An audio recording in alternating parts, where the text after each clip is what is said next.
Not only did HCL manage to sell all these machines, in the next 10 years, they went on to become India's #1 computer company.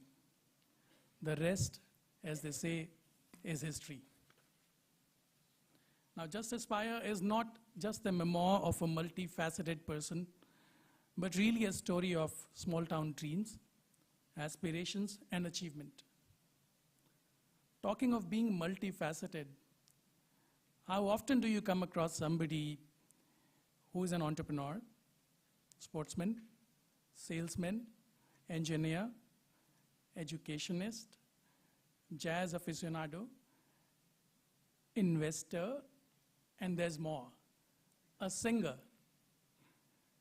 Not only that, how often do you come across somebody who has been part of 3 transitions, 3 major milestones of the Indian IT industry: the PC revolution, mobile telephony, and systems integration. That's also the reason Ajay is called the father of Indian hardware. In publishing, there are interesting backstories that take shape as you create a book. Before I share the story of Just Aspire, I'll tell you another story. And this is about the legendary John Naisbitt. So John Naisbitt published a book called Megatrends in 1982. And the book stayed on the New York Times best-selling list for the next couple of years, mostly as #1. I had the good fortune of working with John Naisbitt on 2 of his books. So he told me about the story of how he and his publisher were struggling for a title for Megatrends. And while the book was already in editing, and when a book is in editing and there's no title yet, there's a lot of pressure on the author and the publisher. So everything was not going as per the script. The title was not final. So one fine day, the publisher calls John, and this is the era of landline phones. So the publisher calls up John, says the following word: Megatrends. John immediately says yes, and the publisher hangs up. No discussion, no more word, and history is created. Now coming back to Just Aspire, so we were also struggling to basically strike the right title, and people who know Ajay know that he's a perfectionist. More struggle for a publisher to find the right title.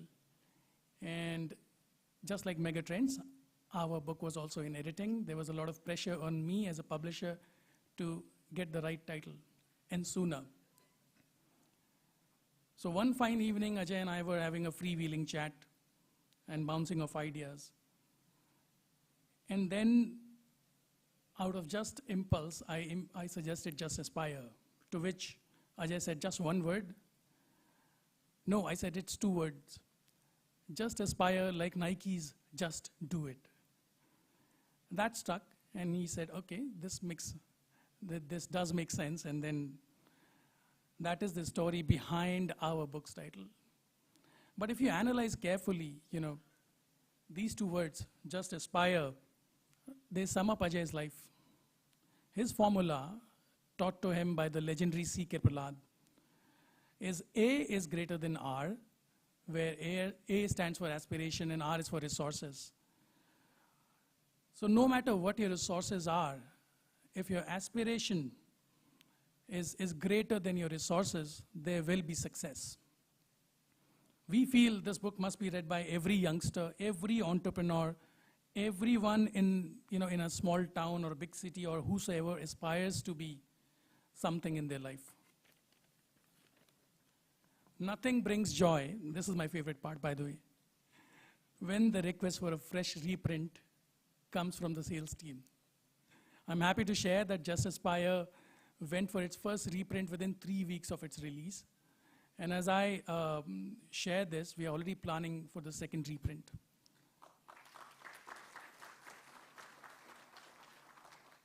Thank you. We'll now play a short video for you.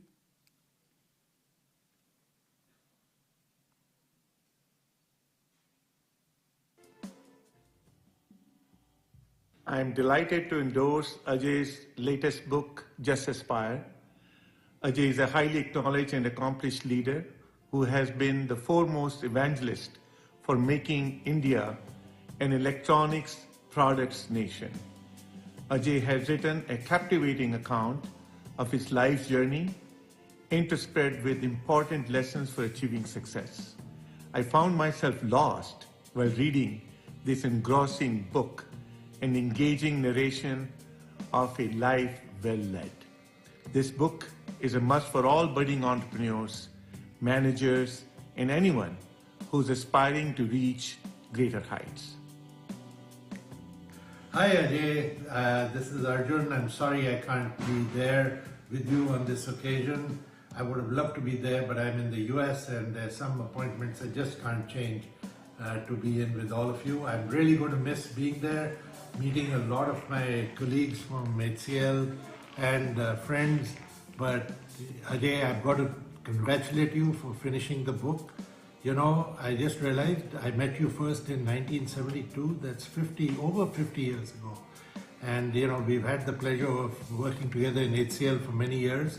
It's lovely to know a lot of personal details about your life that I wasn't aware of. And, you know, I'm sure everyone will enjoy reading it, the successes that you've had. And, you know, I look forward to our new venture in Epic Foundation, and hopefully we will get India back on the hardware map over the next few years. Thank you, and I'll look forward to meeting you when I come to Delhi, and all the very best. When you think of the builders of India after independence, you have names like Vikram Sarabhai, Homi J. Bhabha, J.R.D.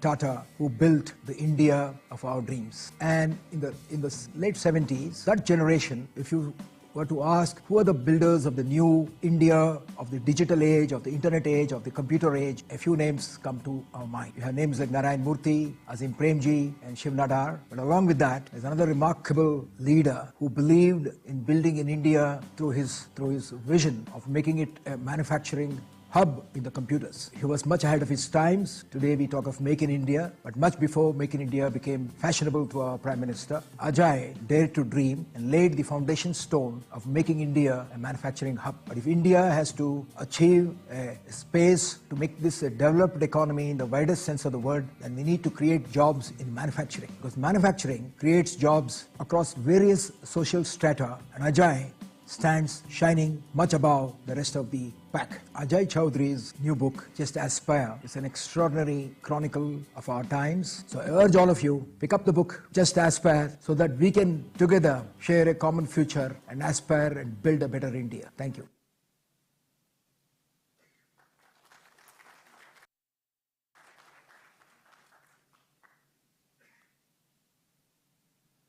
This evening, we have Shraddha Sharma, the founder of Your Story, and Sanjay Nayak, CEO and co-founder of Tejas Networks, to chat with Ajay about the book and his journey. So may I now invite Shraddha, Sanjay, and Ajay to the podium.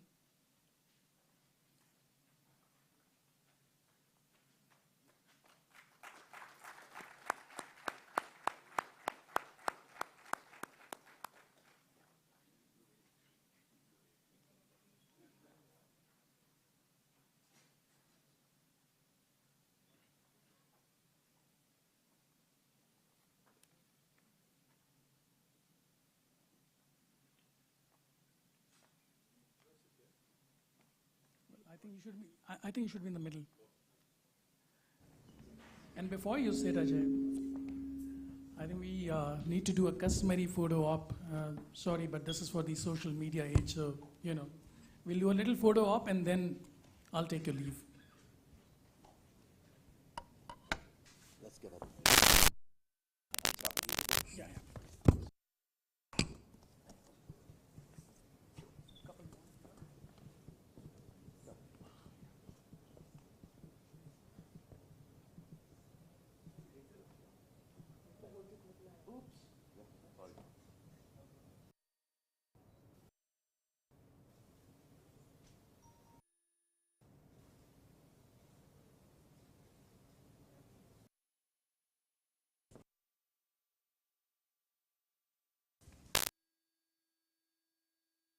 Shraddha, all yours.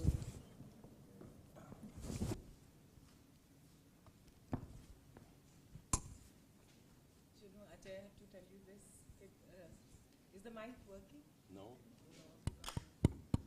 This one is working better. Try this.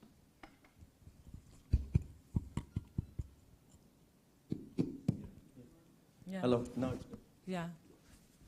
So to everyone, I have to tell you that I spoke to Ajay on stage and with a startup audience just 2 months back. And it was such an honor and privilege. And of course, all the youngsters were in love. And after the session, everyone ran to him. But today I'm nervous because this audience is not startup audience. And so you will have to be the encourager here. And especially after that astounding and amazing testimonial that we heard, I have to say that it is, the thing that comes to my mind is, I don't know who said that, and Ajay, maybe you can help me, is that my life is my story. And your life has been a phenomenal story. And we are so inspired to have you with us. And the book that you've written, Just Aspire, is chronicling the journey that you've lived. And I love that today you open and share with us that if we had to say the incredible life, the hard, the aspiring, the beautiful life, and the meaningful life that you've lived, if you had to share with all of us, एक line में, वो life और एक line में नहीं, अगर कहना है कि वो लाइफ को अगर आपको सारांश में कहना होगा तो वो लाइफ क्या है, वो लाइफ क्या रहा? Just aspire. Just. And with that, I just think that let's open the session with a big round of applause to Ajay and the book that he's written. And I'm hoping and I'm plugging it because I don't know if he's going to do, but I request in the social media world that all of you please buy the book, read the book, and please do an endorsement on social media. And talk about it, because one of the things that we do with amazing books and things that we read and things that we like, we don't share. If there is something bad, then we share, but I'm hoping that each one of you will share, because I think this book needs to reach as many people. Ajay, now with that, I'll open, and Sanjay, please, you also join. If we have to look at India next 10 years, and then we are all looking at it very optimistically. We are talking about 5 trillion, and Mr. Piyush Goyal is talking about 40 trillion, and then these are some of the numbers. But to build the next 10 years, we have to look at what the last 20, 30 years have been, and how we are today ready to take that leapfrog for the next 10 years. Take us through that aspirational journey that you've built, architected, and been part of. You see, when we started out, there was nothing called startups. Yeah. And there was nothing called angels and VCs. So, not realizing the fact what Dr. C.K. Prahlad told me later, A is greater than R, we just somehow managed to create the company without any resources. And it just turned out that we didn't, those days you had to have a license to start a company. We didn't have a license. So we went to UP government and found a license. And that's how we created the company, literally out of nothing. Because what we started out was with 1.86 lakhs. And today the company is $10 billion. So, it's all about having the aspiration, the passion, and perseverance to actually create a company. And I think that's really what HCL is all about. HCL is all about its people. I mean, there's so many HCLers here today. Why are they here? Because they love HCL. And that's really how we created the company. So, literally, it's been, in a manner, HCL was a temple where everybody walked in and never left. So those kind of things happened in HCL. I just want to, can you raise your hand, how many of you are from HCL? Oh my God. Maybe I should ask how many of you are not from HCL in this. Sanjay, I want to ask. We'll adopt you soon. Sanjay, I want to ask you, you built such a phenomenal enterprise and we all look up to. In fact, today I was telling that, we're going to be chatting with Ajay and you joining, and this young boy, I don't know if he's here in the room, he said, Adi, maine share market, abhi share lena shuru kiya, aur Tejas Networks is one of my best performing, portfolio company. Tell me, what does it make? Because you have also, been working with Ajay for the last 10 12? We've known each other for last 30, 40 years. Yeah? We wrote the first report for the government on electronics. Okay. Tell us, what has it been to work with Ajay, and what would you say about the hardware journey that both of you have been endorsing and supporting for the last 10 years, right? Certainly. First of all, Ajay, congratulations for writing a phenomenal book. And secondly, I would say thank you on behalf of the hardware industry, which is a rare breed in the country, for actually setting the example and getting the fire going. And coming back to your part, once we got the fire going, we lit it up a little bit more in Tejas. So what I would say is a few things about the book first, and then a few things about Ajay, and then I'll actually ask you a few things as well. Sure. So firstly about the book, I actually read it in two sittings, cover to cover. It wasn't one, by the way. So and when I was reading through the book, it was, scaringly, set of coincidences that I must say. For example, the town that he grew up, Jabalpur, is a town that I'm very familiar with. The city that he grew up in, Madhya Pradesh, the way his dad was, my father went through a similar journey. Then he started hardware industry in the early days. I started something similar. And then our paths crossed actually in 2008-9. And this is where I think really I would say the next generation of Make in India or electronics product and all started. I think if you remember, there was a task force that the PM had set up. It was called the Hardware Task Force. And the narrative was that India as a country has done well in software. And quote, this is 2009 or 10, I think. And quote unquote, we have failed in hardware, So what does it take to pass in hardware was the agenda. And I think we worked together in a set of things. And one trivia question I might ask actually to the audience. You all know ESDM today, right? Do you know, if you do a Google on ESDM, this word never existed in the world before 2009. So we actually invented the word ESDM because the thought process was, there's nothing like a failure. We have not failed in hardware. And why even call it hardware? It's not about hardware, it's about electronic system design and manufacturing. So we coined that word ESDM, and that's how this whole Make in India, ESDM, chip, product and all started. So I think in that sense, a lot of the foundation for what happened today, I think that task force really did it. And I think you were the leader of the task force who really led it through all the myriads of powers of corridor in Delhi, and it became a report. And it takes a little bit of time, approximately 15 years, I would say, for the government and the country to set up the right policies. But we are so proud to say that everything that you said, and we are all a part of that, about 15 years back, that India needs to be a product nation. It's all about system design. It's all about validation. It's about electronics. Import of electronics will be more than that of oil. All of those things pretty much have come true.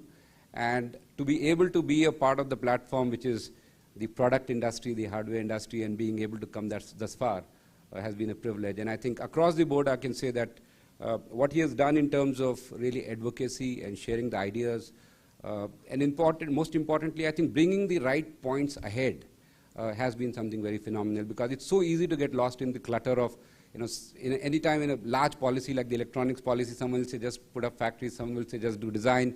So put it all together, I think, is what I think, Ajay, you did. So I think that's a significant contribution to the industry. And of course, I'm sure as times will come and will say, all the work that got done in that period of time would be landmark. So great work there. Yeah, it's a great journey, and we've traveled together.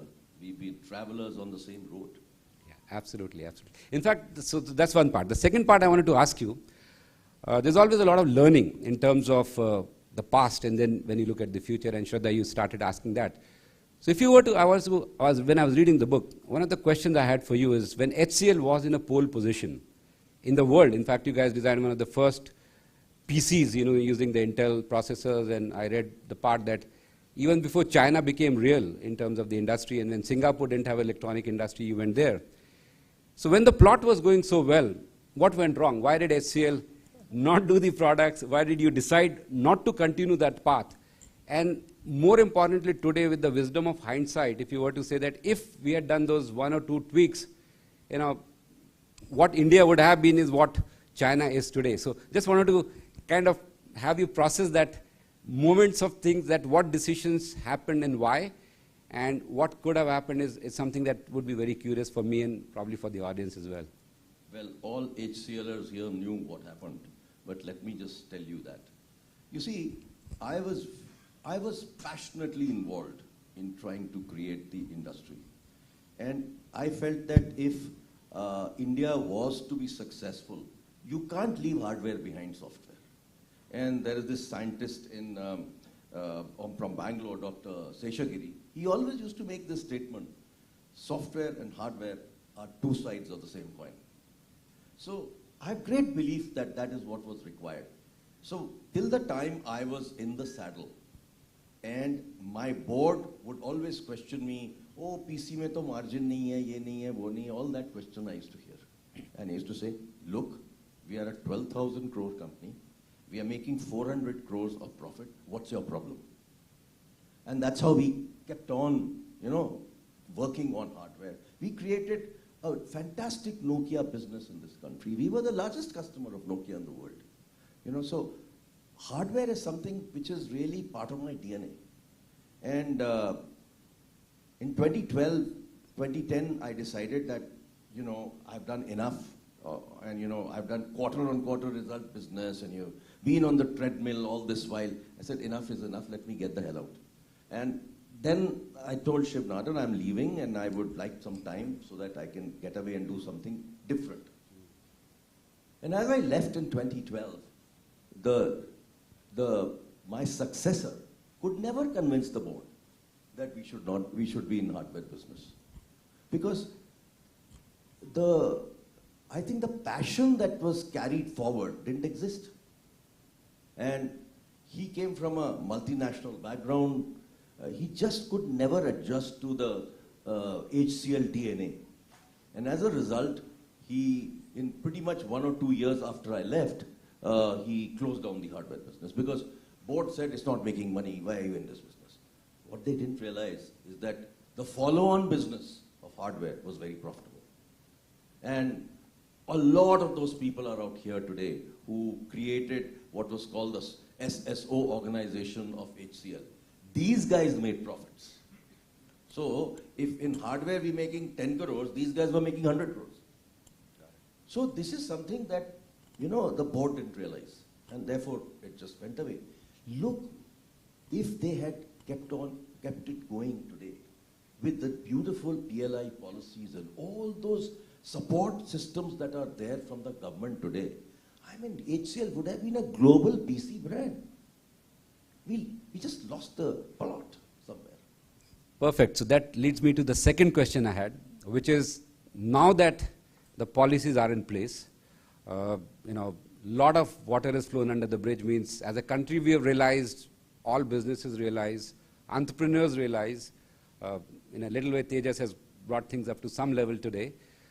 Now if you to say that from where we are, and if you were to put your vision on the table and say by 2030, let's say that's a reasonable enough time, where can India be? What should we aspire to be in the hardware industry or product industry larger base? I think India should look at being a product nation, whether it is hardware, whether it's pharmaceuticals, whatever product where we are into.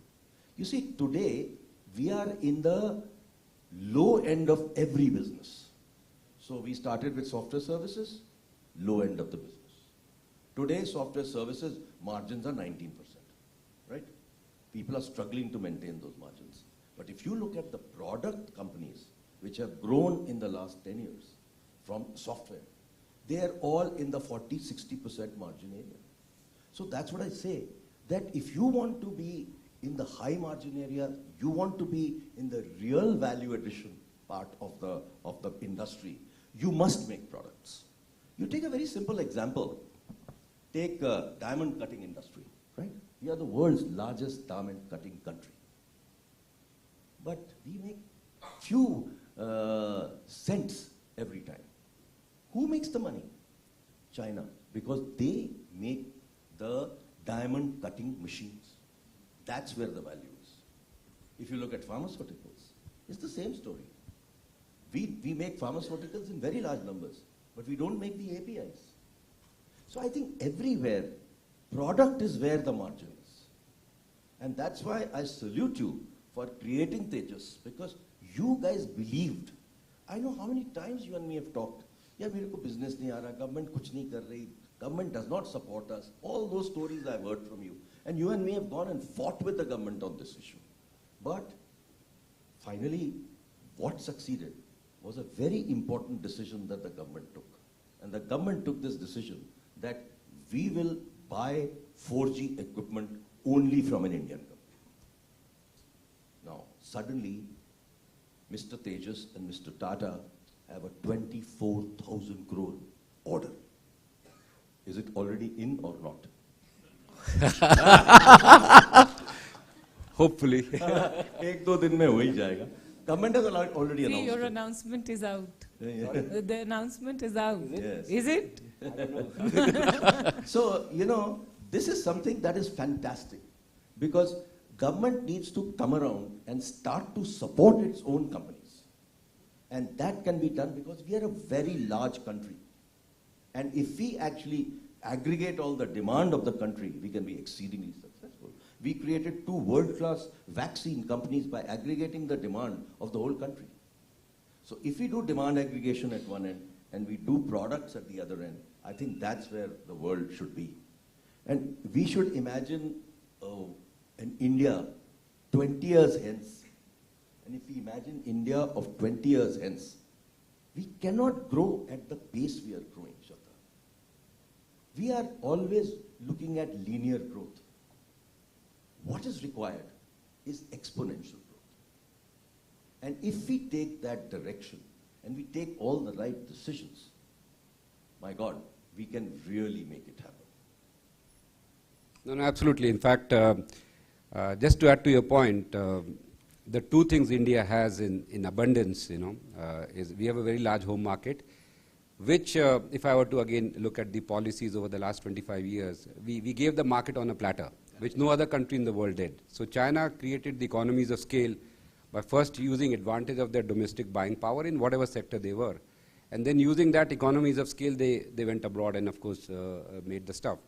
The second thing which is really going for us, which the point you made about the products, is really the big value addition or the big IPR or the big profits come when you own, the end that you're selling, right? The thing which was missing, I felt in the last 10, 15 years, which is now rapidly covered with all the startup ecosystem and entrepreneurship really getting well ahead of the game, is the fact that the confidence of the country that it's about time that India can build world-class products is there, which earlier on, in fact, just as a anecdote, I would just like to, among all the other troubles that we faced in Tejas, when we started the company and when we built our first product and went to some of the large telcos in the country, we said, this is the product we have created. तो बोला ये किसका technology है? बोला नहीं हमारा है. वो तो बोलते सब लोग बोलते हैं. So it was very hard for people to imagine that one can create A to Z of the whole product yourself and it can be world class and so on. And now, of course, people don't ask that question. So coming back to your point, the large home market, the large amount of talent and the confidence that is there. And then the last piece, again, coming back from an entrepreneurship angle, the funding, and since Shraddha, you track so much of funding in the startup world, still it's hard to get money for pure play product companies. There aren't too many listed entities in India which are still pure play product plays. Or even the entrepreneurs, when they raise money, the VCs still have a challenge. Where are the success stories? Where are the role models? Where, tell me 4 more things which I've done. So I think a lot of that is changing and changing very rapidly. So I'm pretty confident, Ajay, that what you said across chips, across systems, and of course even the back end in terms of components which are common across, all of that needs to come together, and we are very confident that things will happen. Sure. I want to ask both of you, and Ajay, you, of course, a lot government has to do, a lot, and China, Taiwan, all these countries have shown that there's been a lot of state support for creating that scale. But today, I was just interacting with, and then one has seen so many startups, be it in medtech or whatever, building devices. A general rhetoric has been that it's so hard to build a hardware startup out of India, and that has become like a line everyone talks about. Now, while the government has to play a role, I want to ask both of you, because you've been, the leaders, and you, Ajay, you are considered the father of the hardware industry, is what can we, besides the government, do to support these hardware startups? Because if I look at the top 10 active investors in India, the VCs, they're not investing in hardware. They still not, maybe one or two would be, they would have invested, but can't think of. So what can we do so that we're not in the same place in the next 10 years? You see, history has shown that it's not necessary that the government does everything. Yeah. So a great example of that is software product business in this country.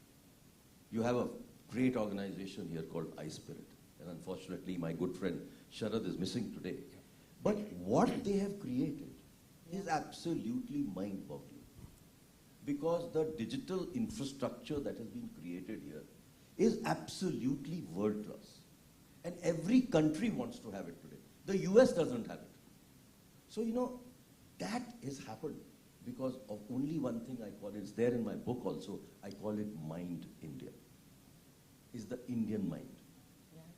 You go to the US, you go to any school or college, who's the toppers? Indians.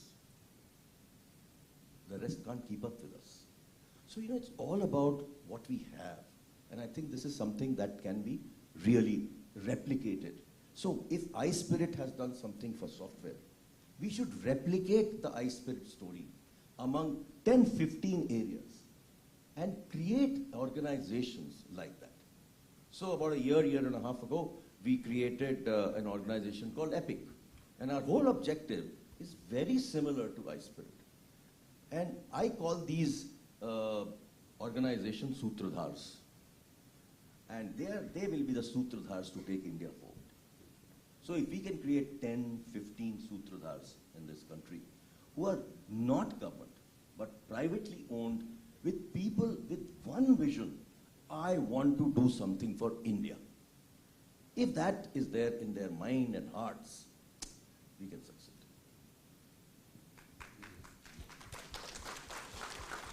Yeah, in fact, the other thing you mentioned that having gone through the journey myself, I can tell you that compared to what it was 20 years back or even 10 years back in terms of building a product company, I would say hardware is a part of the thing. Probably we have more software engineers in the company than hardware. I think a lot of the ecosystem issues are solved today. We have a very vibrant EMS industry where you can outsource, so you can have an asset-light model where the factory is set up by the EMS guys, and there are more than enough EMS capacity in the country, so that's not a problem. Secondly, with the PLI scheme, the handicap that you had in terms of economies of scale is also solved in a reasonable way. Thirdly, I would say funding is available. I think there are people who are willing to fund. I think the amount of buzz which is there around the systems and the chip industry in India with all the noise which is coming from all the quarters is pretty loud. So I would say that what was a significantly harder problem 10 years back is relatively less hard. I would say still a hard problem. Nonetheless, building any products is a hard problem because, see, in services it's very simple. Someone tells you what to do, you do it efficiently. Here you have to figure out what to do, right? And that's the toughest part. The fact that India has a large market in my mind is a very good starting ground for building the product, shaping your ideas, maturing it at scale. And then, as you said, in terms of the digital infrastructure that India has created, the Aadhaar, the UPI, the BharatNet, the whole stack. We do business in many emerging markets. There are about 50 to 75 countries in the world who can basically take, if you take a one-line marketing pitch for India, which is, I will take your traditional economy and then convert it to a digital economy. And whatever elements are needed, from network to UPI to Aadhaar to apps to stack, I will give it to you, and the check for you is $500 million, because between $500 million to $5 billion is dollars what countries will have to spend if they know everything. So if India can jumpstart that, just look at the scale of opportunity. So the point he's making is that the combination of what has already happened, now in my mind, I think in business we always have different stages of the problem. So there's an R&D problem to begin with, and there's a sales problem. So I think for the product industry, a lot of the R&D problems have been solved. We now need to crack the sales problem and replicate it across in a much bigger way. And then the money that you make from sales further fuels the R&D. That flywheel has to keep going, and I think we are at that stage in the country. So I have to tell all of you that 2 months back I was in this meeting, National Startup Committee meeting in Delhi, and with the ministry and a lot of stalwarts from the startup space and investment space, and Ajay was there sitting and he spoke towards the end, and everyone was talking about software, investment, problems, funding winter, and then he very passionately spoke about the hardware and why we need to have more hardware startups in India and what all we can do. And I remember the minister saying that then please kijiye and lead this. Why I'm bringing this is that, you know, like so passionately he's going from corridor to corridor at this stage and making, you know, and being so startup-y in driving the hardware startup agenda. That brings me to the question, Ajay. You know, you've done so many things. मुझे लगता है आपके stage में you can sit back and relax. अगर मैं रहती तो I would have thought कि चलो holiday करते हैं, relax करते हैं. मतलब I've worked so hard. You worked so hard and in a time which was harder to build businesses, as you said. There was no startup ecosystem or whatever. And you've done that, you've made that journey. What drives you at this stage of life to do so many different things? And you are an active angel investor also. You see, what drives me is giving back to the country. I love this country, and I want to do things for this country. That's really the only thing that drives me. And that's what my wife is sitting here, and she will say, this guy works harder now than when he worked for HCL.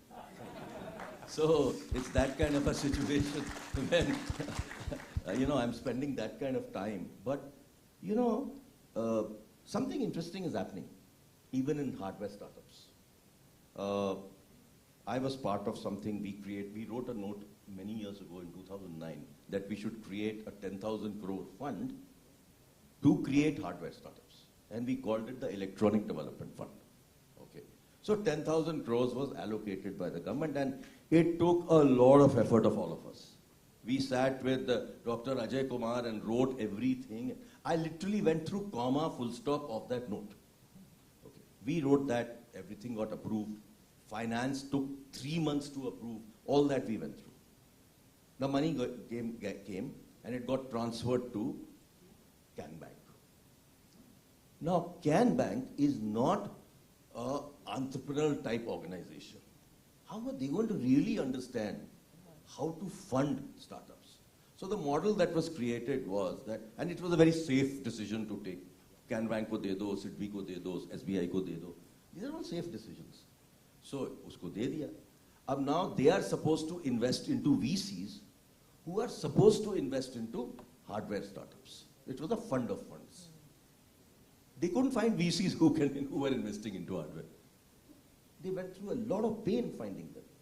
It took them 7 years, 6 years to find 7 VCs. We were supposed to invest in 30, 40 VCs. We only invested in 7 VCs at the end of it. But recently I was reviewing the 7 VCs, and I discovered each of them had invested into 6 or 7 hardware companies. So there are 49 companies out of that original 10,000 crores that got created. That's all. There should have been hundreds. That did not happen. So that whole ecosystem didn't exist at that time. I think the time is now coming when people are starting to real seriously look at hardware startups. And my mission now from Epic is to go and talk to at least 30, 40 VCs and tell them why they should invest in hardware. And I was just talking to a VC in Bombay, and he just rang me up because Mohandas Pai said, Ajay se miliye. Okay, so Mohandas Pai ne introduce kar diya, wo aa gaya mere se milne. I sat together with him and discovered that he's doing great work. He's investing into very large, very nice companies. But I said, how many hardware companies have you invested into? He says, none. So I said, why? He said, we don't understand that business. So I said, can I help you? And so I introduced him to a space startup.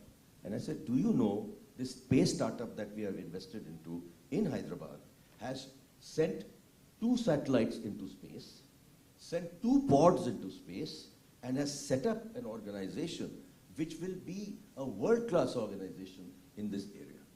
So, tomorrow's internet is going to be done through space, not by wired or wireless. Because everybody is looking at these low-level, low-cost space, satellites to deliver internet.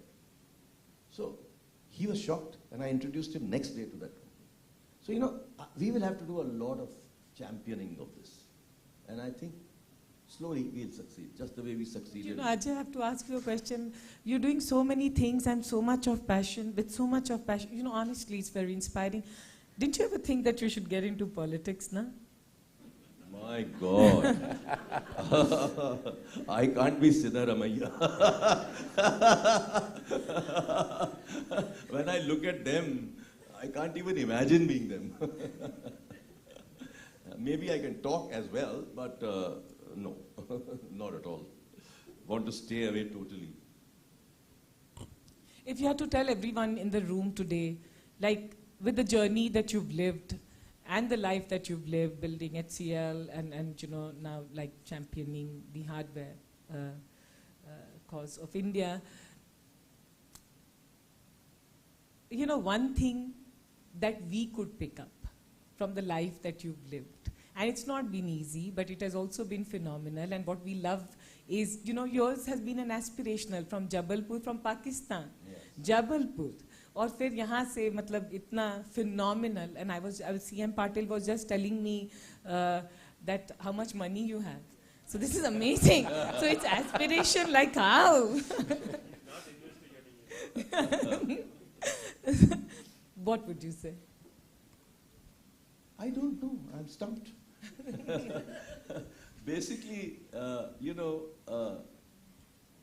if you were to ask me, would you like to live this life all over again? Yeah. I would say a big yes.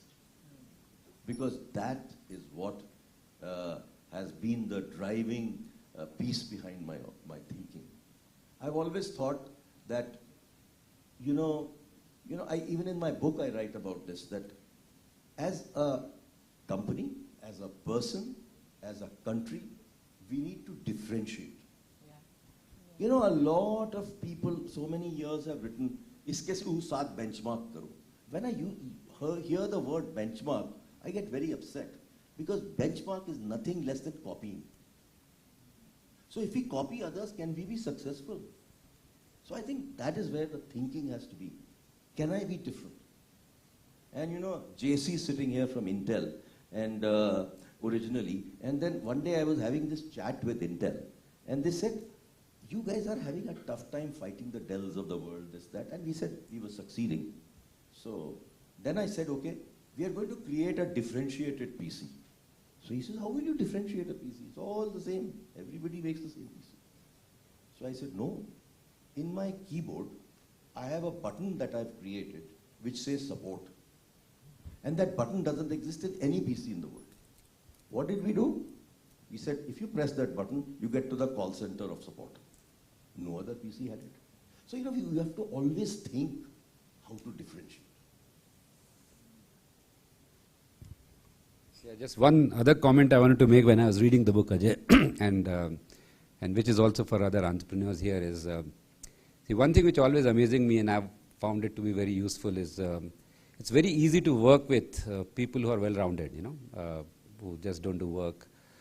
So the part of the other stuff other than the tech stuff in the company that you built, and I'm sure your wife appreciates it as well, is that the whole roundedness of a personality is so important to be a successful entrepreneur and in turn a successful business leader or whatever else.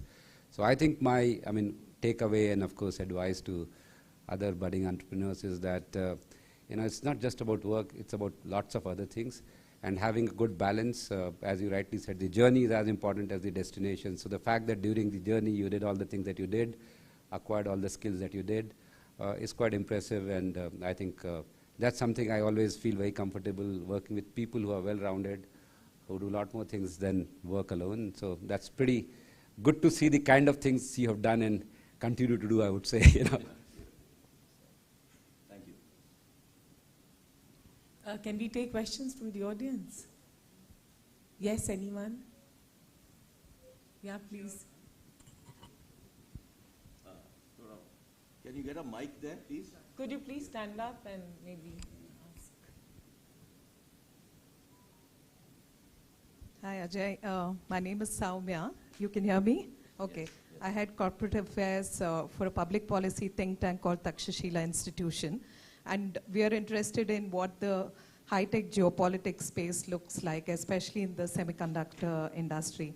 So during the COVID phase, we did see that there was acute shortage of the chip thing, right? So it continues to be the case. And with the trade wars happening with the Washington, Beijing kind of setup, do you think we're going to miss the bus again with the kind of potential we already have in this space, or we're going to catch up at some point? You see, when we wrote our report 2009, we said we should have 2 semiconductor fabs. Correct? Yep. Nothing happened. And we just floundered our way through for the last so many years. And then about 5-6 years ago, I was chatting with somebody in the government, and I said, I just read something very interesting. Ben Salassi, who's the senator for intelligence in the United States, made a statement. And the statement he made was, the next wars will be fought with semiconductors. And I've been telling that to the government since then. So you don't have semiconductors, you are not a complete country. And we are a very large country. Now, during COVID, we all realized that you need trusted suppliers. China has lost that position during COVID because they created serious problems for all companies because their supply chain was badly disturbed. And then they came with this zero COVID policy, and that destroyed many companies. Because I remember the revenue of 3 or 4 large Taiwanese companies during April, May, June of that year in 2022 went down 30% because these guys could not supply. So, how can you be remaining dependent on another country for your growth? You cannot. And I think that is the opportunity for India. And therefore, in semiconductors, we are taking time to take a decision, but this time we are going the right way. Because we are doing something which is not being done by anywhere else in the world. We are telling anybody who wants to invest in semiconductors to come and take 50% of their capex from us, right up front. It's a very bold move. And then the states are vying for getting semiconductors, so they've topped it up by another 20%. So if you have to invest 5 billion, out of that 70% is being given by the government. And that makes the decision for the government very, very tough. Reason, they're all scared that if I spend $3 billion on this company, will they succeed? Their business plan must work.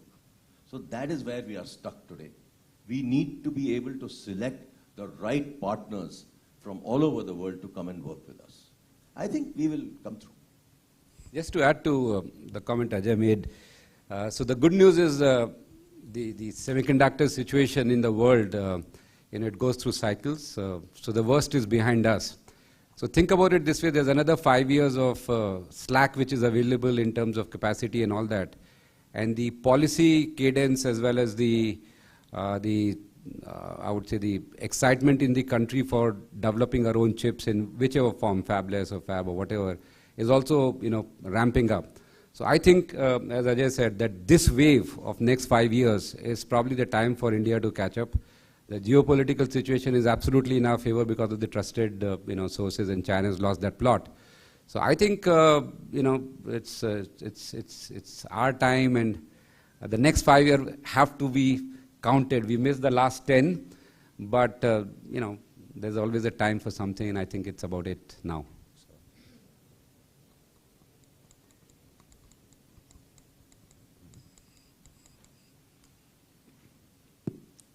Yeah, good evening.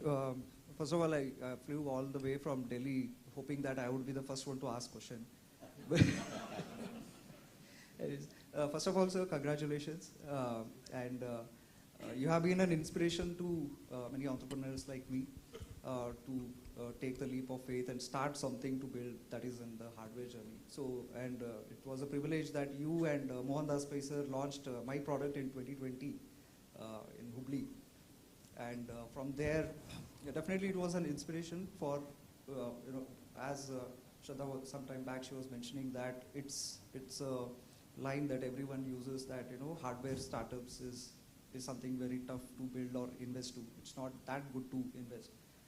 So my thought process from then, and I just wanted to validate that thought, whether it's right or wrong, from your end is this a propaganda that Indian companies are not good at building hardware? Well, you've got him sitting here, and he's just picked up a 24,000 crore order. I don't need to answer this question. The reason I ask this question, sir, is mainly because I have seen this trend. Because before I started, so Krishi Tantra is the company name. So we are into agri. So we are building a soil testing hardware to do a rapid soil analysis. So before starting this startup, I was running a company in Oman that was into trading. Again, it was a hardware trading business. I was selling GPS. So when I used to deal international business, so I used to see, the kind of thought process with the international buyers that Indian products are not good, whether it may be in the terms of looks or something.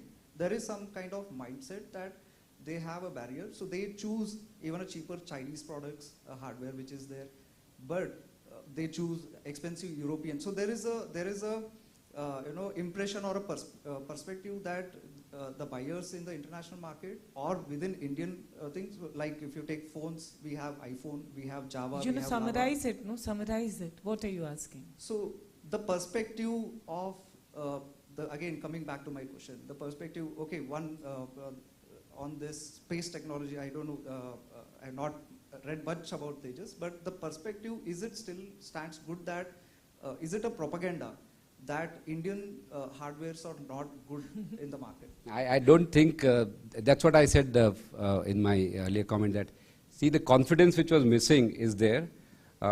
Indian hardware products, I don't think have any handicap. We have sold in 75 countries around the world, and in fact, many years back, in very early stage of Tejas in 2004, Nortel was the #1 company in the world in telecom equipment. And we were the OEM suppliers to Nortel. So designed and made in India product, everything in Bangalore, forget about India. With a label of Nortel, they were willing to put their brand name, which was the gold standard in quality in the world, without batting an eyelid. So I think it's about our own confidence that we don't need to feel down that we're not making world-class products. We are, and I don't think the world looks at us up. In fact, it's the other way around. We demand premium compared to Chinese. This is, if you want to get Chinese prices, please go to them. If you want really trusted and serious products, we are the guys. So I think the times have changed. I think as entrepreneurs, as all of us need to believe that's the reality, Ajay. I think you see a lot more people than I do. But I think one thing a lot of people don't realize is how many products we really make sitting in Bangalore alone. You look at every global company in Bangalore, they all make products for the world. It's not a known fact. You ask Intel, how many products have been actually made and how many patents are there from India? It's quite mind-boggling. We don't use that information. And that is where we need to increase our marketing capability to be able to talk something like this. HCL has made zillion of products for Cisco. And I have my friend here, Devraj, and he will say, yes, that's true. Because he used to run the Cisco facility here. And he used to partner with HCL, and we were part of our product team. And those products were made in India. It's just that we haven't really used that knowledge to go and create a story about India. We keep saying, we do $38 billion of R&D exports out of India. It comes under NASSCOM's software. Inside that is probably sitting 80% hardware. So Shraddha, you need to do more stories around the marketing of all the good stuff which happens in the country. I am. Yeah. learning. You see, I also have a story which Yes. is very interesting, Tell. which you may want to Yes, talk about. yes. Is that all software companies were born out of hardware. HCL, Wipro, Infosys. Where did Narayan Murthy come from? Patni. Patni was a Data General company, right? Hindintron, you name it. Every TCS, Tata Burroughs. So every company came out of a hardware company, all software business. And why did that happen? Because all hardware needed phenomenal amount of software. And that's where we actually learned how to do software. We were, as HCL, the world's best in Unix. We started a factory to make computers in Silicon Valley. We were so stupid. We went there. We borrowed 5 crores. We went there. We didn't succeed because of a very specific reason. But when we realized that we had great capability, we pivoted. And from hardware, we started going to R&D companies of different hardware companies and saying, our engineers can do the Unix for you. So it all started. So I think a lot of questions about what is happening in the hardware. So I just want to share some of the things which are happening, right? So Sequoia, one of the largest basically VC, funded a semiconductor company in 2003 called Open Silicon. And last month they funded 2 semiconductor companies. 18th, which was yesterday, right? Matrix Partner organized an event, Santo Silicon, on almost all the big VCs were there, and they are all looking for basically hardware and silicon companies today. And I think this is a good time, and whatever we are seeing that basically the groundwork has been laid, are just beginning to basically show the results. And there are a couple of the things which has happened in last 1 month. So I wanted to share with everybody is that funding is happening. VCs are looking for hardware companies today. And the Matrix even there were 100 people. I've never seen a basically VC holding an event for basically semiconductor companies, right? So I think whatever basically Sanjay, Ajay, and we have done basically last 20-25 years of work of ESDM, right? I think we're just at the inflection point of that basically hockey stick when things will start happening. So just wanted to share that things are happening. It's not that things are not happening. Thank you. You know, let's end with, I don't know if we can, how much time we have, but one question I want to ask both of you, and this is something that, you know, weekend is coming and I will think about, basis what answer both of you give. And for all the entrepreneurs and everyone. मतलब अगर आज हम पूछें, if you have to go back 20, 30 years, and tell us one thing that you improved about your own self. And I'm not talking about the company, the country, the hardware. About you as a professional, you as an individual, something that you worked about yourself, on yourself, which was not there, or काम करके वो निकला, or better हुआ, what would that be?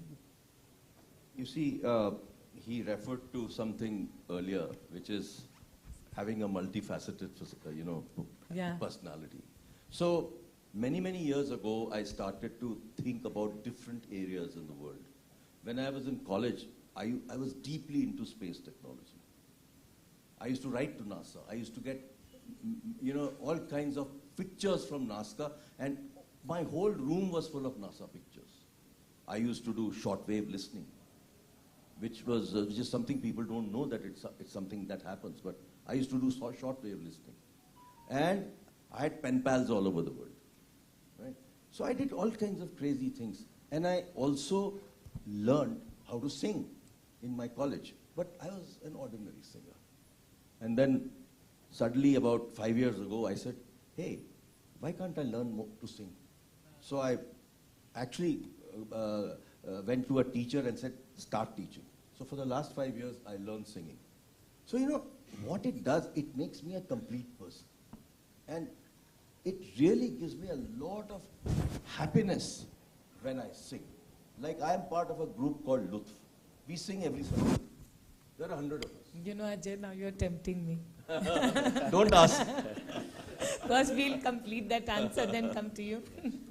No, I think if I were to reflect back, I'm also of the same school as Ajay, that you have to do everything else. So I do have lots of other interests, mostly sports and many other things, but do a little bit more of that. I mean, at the end of the day, I mean, when you really look at it, and by the way, like Ajay did in 2012, I've also announced my retirement from Tejas.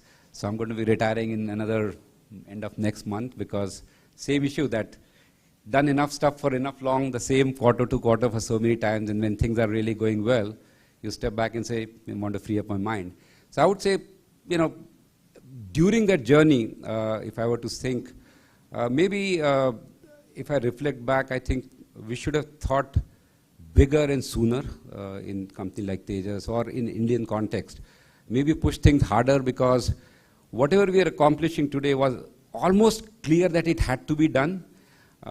Maybe we just didn't push hard enough to get what needed to get done, and from both business angle, ecosystem angle, and whatever, because you could have just fast forwarded. Just imagine if India was ready before COVID with all the product and semiconductors.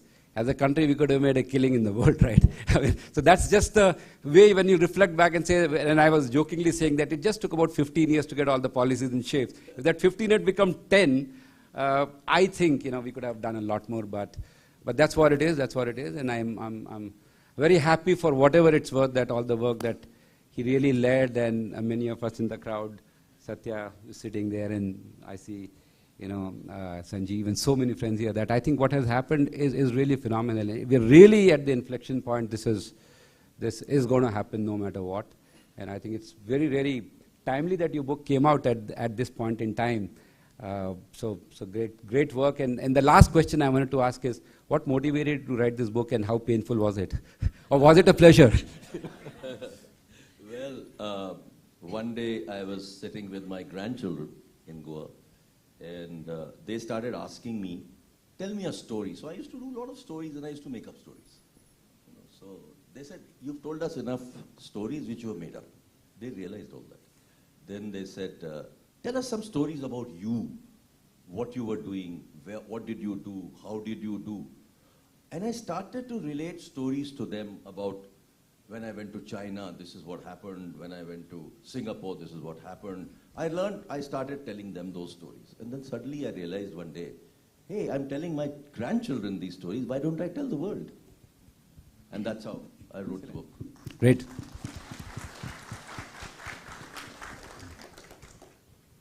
We can't end, Ajay, without you showing your completeness. Maybe a line or two, because that would inspire us. Please, you have a lovely voice. No, I don't. Oh, okay. No, that's what I should have fixed 20 years back. Okay, I'll give it a shot. Yes. बड़े अच्छे लगते हैं ये दिया ये रहना और तुम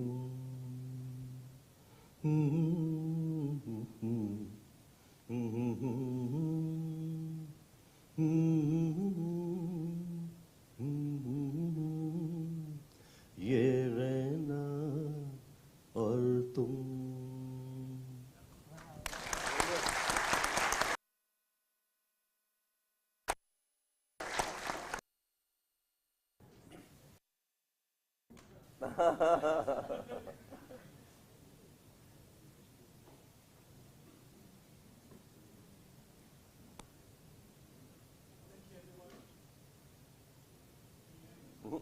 No?